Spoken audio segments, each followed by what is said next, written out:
और चैत्र नवरात्रि में प्रयागराज के शक्तिपीठ मां कल्याणी देवी मंदिर में श्रद्धालुओं का हुजूम उमड़ा हुआ है। मां कल्याणी देवी मंदिर में दूर दूर से श्रद्धालु देवी मां के दर्शन के लिए पहुंच रहे हैं।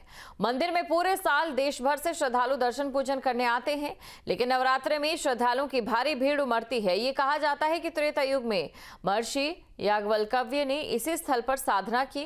उन्होंने 32 अंगुल की मां कल्याणी की प्रतिमा स्थापित की। मां कल्याणी की गिनती 51 शक्तिपीठों में बताई जाती है। इसका प्रमाण पुराणों में मिलता है, जैसा कि ब्रह्मवैवर्त पुराण में है, मत्स्य पुराण में है, तंत्र चूड़ामणि में है, प्रयाग महात्म्य के 76वें अध्याय में भी है कि यहाँ पर भगवान शिव की स्त्री सती की अंगुलियाँ कट के गिरी हैं।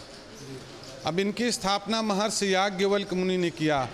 अब उन्होंने क्यों किया, इसका भी प्रमाण ब्रह्मवैवर्त पुराण में स्पष्ट रूप से उल्लेख मिलता है कि महर्षि याज्ञवल्क्य मुनि ने इनकी 32 अंगुल की प्रतिमा यहाँ पर स्थापित की। माँ की जो प्रतिमा है वो 32 अंगुल की ही पाई गई है। भारद्वाज मुनि की अधिष्ठात्री है माँ कल्याणी। इनकी प्राचीनता जो दर्शाता है पुरातत्व विभाग। पुरातत्व विभाग ने जब कार्बन डेटा से मूर्ति का काल निकाला तो बताया कि ये प्रतिमा लगभग 1500 वर्ष से भी ज़्यादा प्राचीन प्रतिमा है।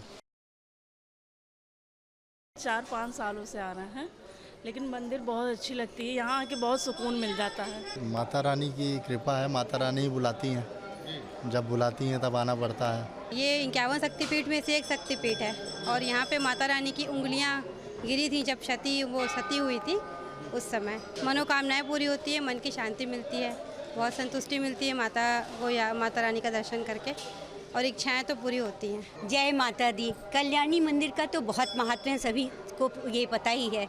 माँ की इच्छा होती है तभी हम उनके दरबार आ पाते हैं। रात्रि पे आते हैं दोनों दर्शन करने के लिए, और हम लोगों को माता रानी का आशीर्वाद मिलता है। दुर्गा देवी हमारी कुल देवी भी हैं। जगत का कल्याण करने वाली माता है। मैं तो पहली बार आया हूँ, इंदौर से आया हूँ मैं, और 51 शक्तिपीठ पूरे करने का मेरा है मन, तो इसी उद्देश्य से आया हूँ।